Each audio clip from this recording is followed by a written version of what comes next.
Welcome to our tutorial on Half Fulani braids with curls.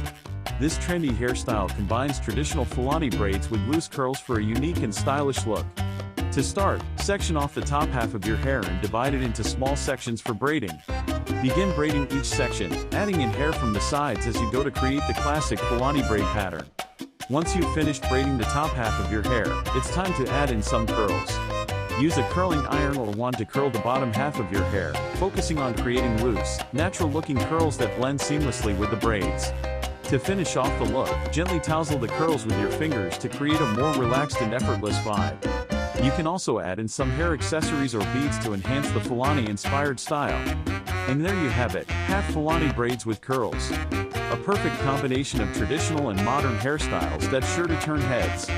Thanks for watching, and don't forget to subscribe to our channel for more hair tutorials and tips.